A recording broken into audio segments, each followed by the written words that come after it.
I was asked to substitute a seminary class. I know, I was totally shocked too. Yeah, I was excited. I was going to teach a seminary class, and they gave me the book. And I'm a visual learner, so I like to think about the lessons in visual terms. So it happened to be about John the Baptist. So I looked through the lesson plan and I came up with a object lesson.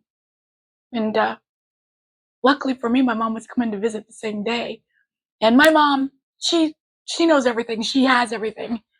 So I gathered up my supplies. I wanted honey, I wanted water, and I wanted a locust type. I said to Mom, "Hey Mom, you wouldn't happen to have a locust in your purse, would you?" My mom, she starts laughing like a belly laugh, like her shoulders are shaking. She is laughing so hard as she pulls out a tissue. I kid you not, true story. She pulls out a tissue, and in this tissue is the largest you ever saw exoskeleton of a cicada. And she says that she lived up in Prescott and I lived in Glendale. And she said that she saw this and she saw how much larger they were than the ones that I had in Glendale. The exoskeletons of cicadas, for whatever reason, are giants in Prescott. And they're small in Glendale. And she thought it would be fun to show my boys the difference. So she wrapped it up in tissue and stuck it in her purse that day, which was a miracle because I needed one.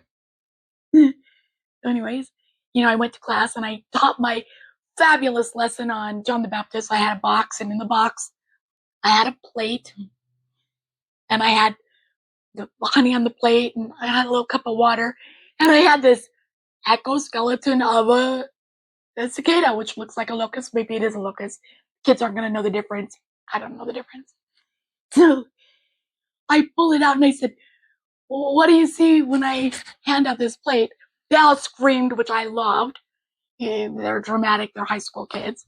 I said, "Well, John the Baptist saw lunch." Anyways, I thought it was interesting. They think of my mom's purse. Like, not all of us carry locusts, cicadas, bugs in our purse.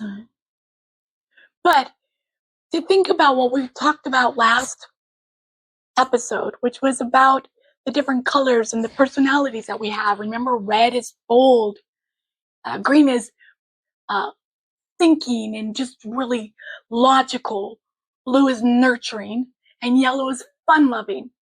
To think of our different primary colors, I was thinking we could think of that as a backpack, and we could make that backpack in our imaginary backpack the color of the personality of the child.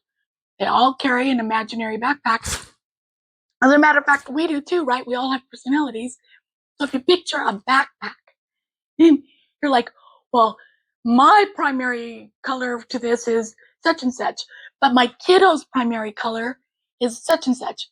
And you could even think of the secondary color, like polka dots or stripes or streaks, with their secondary color on it, make it easier for you to think about that kid.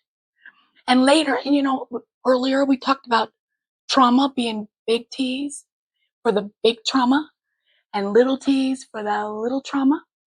You could think of the little T's as little pebbles in that backpack, and the big T's as big boulders, sometimes as big as Mrs. Adams' boulder that she built her house on, right?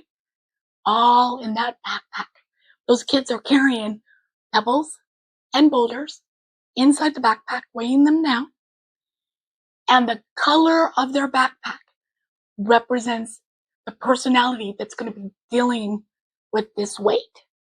So that's where we are in our episode now, is basically, remember, you can do it. You're here. You're standing. Kids have trauma. So do we, right? We've had big trauma. We've had little trauma. We have backpacks. We carry the weight in that backpack. And we have personalities, which is the color of the backpack. That's the way I kind of put it all together, because you read all these books, you take all these classes, and for me, like I said, I'm a visual learner. I try to put it in a way that I can remember it, and hopefully that helps you. I'm sure you've taken all the classes too.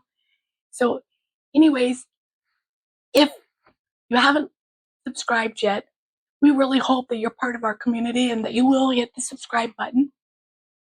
If you like the content, and I hope you do, because I'd like you to like me. I like you. Hit like on the video. And again, I just hope that you're able to seek the good, chase the joy, and most of all, I hope you're loved. I think so many times as caregivers, we feel unappreciated. We feel like we can't do this. It's hard, but you're making a difference. You're a hero. You're the superhero. And it's not Yoda. It's not Superman.